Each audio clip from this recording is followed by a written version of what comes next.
Hello everyone. I want to go over a presentation that I did for a real estate meetup. I call it the Doghouse. This was a recent wholesale deal.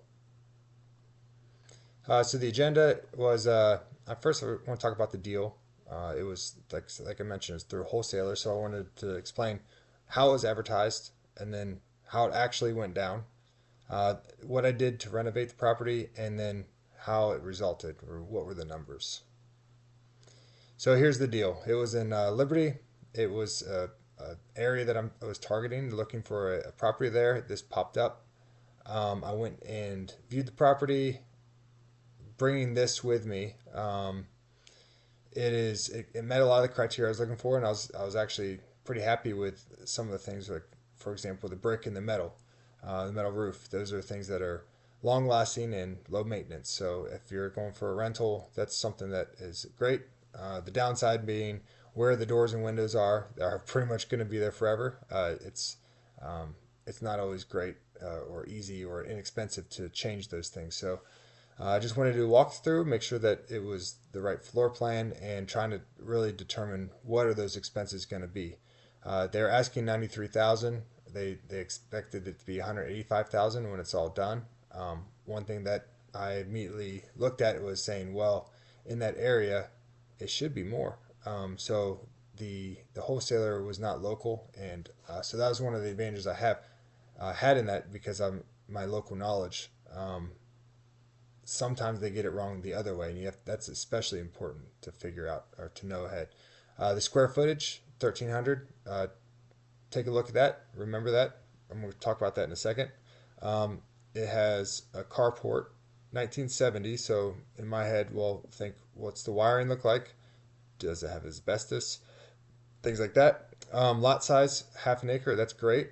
Probably in my mind means it has a septic tank. So that's something you have to figure out on your own. Three bedrooms, one bath, and that's pretty typical of that area. So, like I mentioned, bricks, metal roof, great.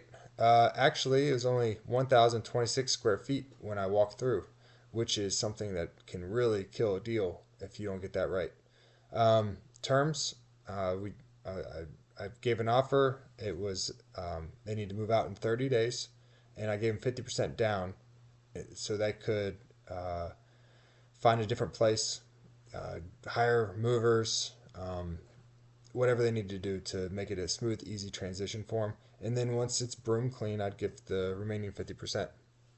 It's all done through an attorney, and this is a cash deal. So it means you have to either be, you really can't go through a bank because they're using, they would do a home inspection and it likely fail. So this is something you have to get the money ahead of time. And so the last thing is, well, what if they don't move out in that 30 days? How do I remain whole, or how do I create an incentive system so they continue to do their best? Well, it'd be $1,500 a month charged and or deducted from that remaining 50% per month if they do not move out. So that's a little higher than in that condition of that house than they would typically find. So I was hoping that that would be enough and without being unreasonable. So here's some pictures of the property. You can see there was a lot of overgrown vegetation, trees, everything. Many dogs. I couldn't tell you how many. Double digits. Uh, Here's some more dogs. Here's some car parts. I believe there are 5 or 6 cars parked throughout the property. I'm not sure if any of them ran. Many personal belongings that needed to go. The carpet is in uh, no way repairable or um, the there's lots of damage from the dogs where they're scratching the kitchen. You can see there's a washer and dryer situation in the kitchen. So that's something that you have to think about. Okay, well, how's the utilities going to change? How's that going to impact my budget? All the wall paneling and the cabinets were something that can be replaced, or sorry, can't be repaired. So those you have to consider replacing those. The bathroom, there really isn't anything you can salvage here. Here's the tub. The bedroom, you really don't know what until everything's gone. But generally speaking, there's no utilities in the bedroom, so get a better estimate there. But all right, so what actually happened? Well, 30 days passed, and he was still there, and all of his stuff had not been touched. The only change was there was two BMWs parked in the front. I assume they were both his because they had dealer tags on them, and I figured that's where my $50,000 went. So I was a little scared. I called the attorney, the wholesaler. They weren't able to help. I called the owner. No answer. The phone was disconnected. So I ended up driving to the house and I knocked and I asked him what is it? Hey, can I bring you some food? Can I bring some help? And he claimed he didn't know that today was the day he was supposed to move out.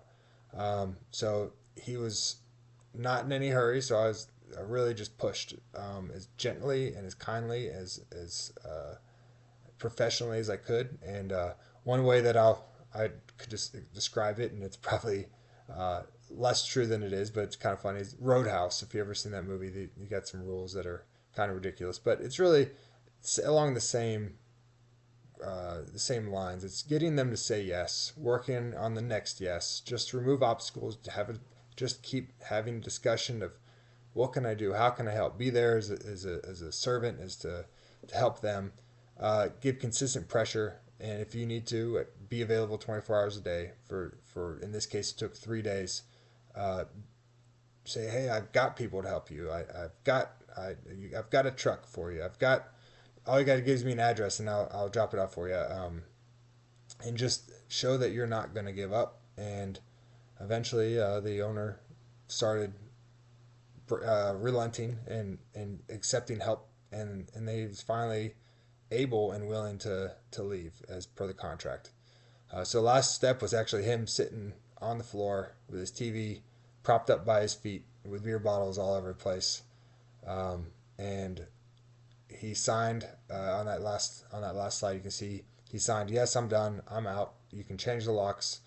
And that was it. So I was day zero. I'm already $2,000 over budget just by helping him do what was contractually his obligation to do. But it all worked out. They're not all going to work out that way, but I'm very fortunate, and it was also, you could also look at me as being unfortunate that happened, but it could have been worse, and I'm thankful, I'm grateful that we were able to get him out to a different place, and he can move on with his life, and I can move on with the renovation plan. So I had my renovation crew. I gave him this. I don't spend a whole lot of effort on learning new software programs. If graph paper works just fine. Uh, I designed a kitchen, and I said, all right, well, I got some problems here with the layout. The bathroom had some unused or space that wasn't great. So we opened that up to give it more space, added a washer and dryer that was separate, gave it more of a better living situation. And then just try to be thoughtful about how to make a nice kitchen that has storage considering the small space. So we tore out the floor, took off the wall paneling, um, and I replaced everything in the bathroom. Did some non-load bearing walls, so uh, we were able to um, change the framing a little bit here and there. I did change the header right here on and widen the opening between the den and the kitchen.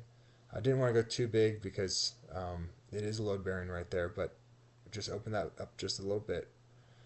Cleaned up everything, sprayed everything down, painted some of the trim, fixed the bricks. Let's see here.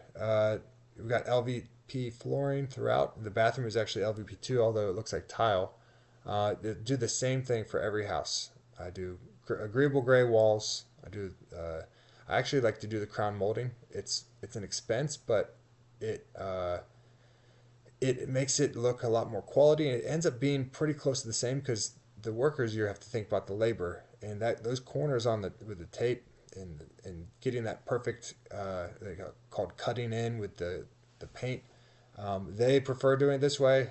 It's way faster, and it looks great. So we just go ahead and do that for all of our houses. Um, and let's see here. And then you got this is the den on the left picture, and on the right you got your kitchen. I buy the same appliances, do the same cabinets, same pools, everything's the same. and it's good usable space.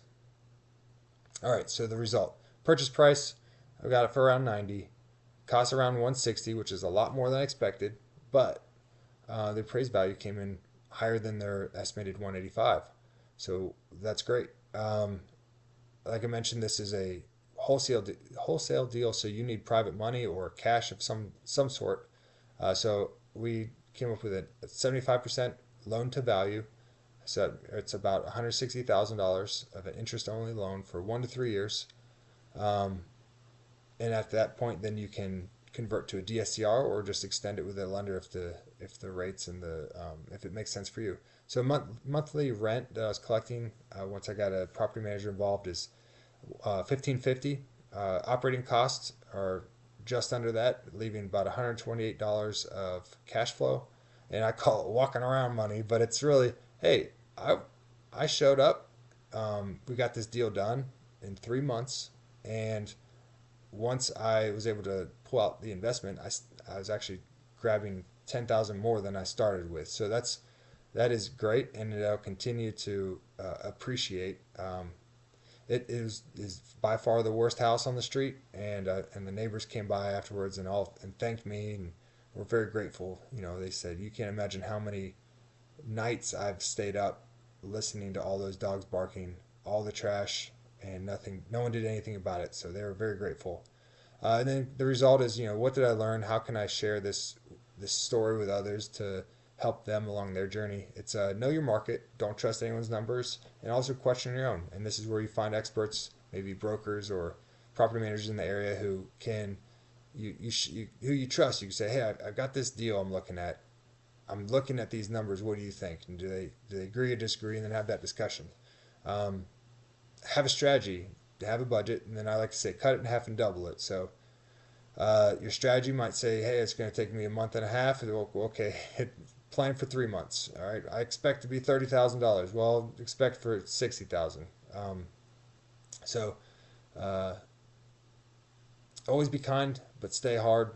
Meaning, people are going to find 1,000 different excuses, and you know you have to be able to stick with the agreement. You have to be be firm and know what you want, and uh, help them along the way. Talk through those obstacles and say, hey, well, how can I help remove those for you? You're adopting a mindset.